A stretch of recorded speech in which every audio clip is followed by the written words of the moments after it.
تعال احكي لك واقول لك بنقضي اول يوم العيد ازاي.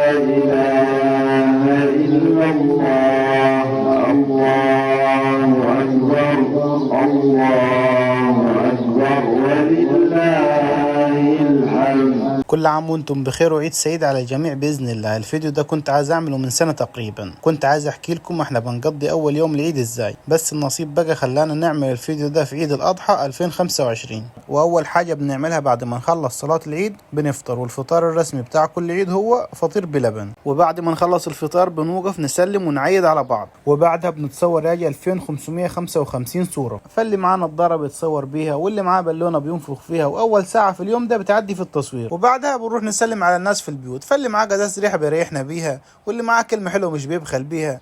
بس الكلام ده مش مع رمضان العص. مال الريحه عص رخيصه من النوع الرخيص.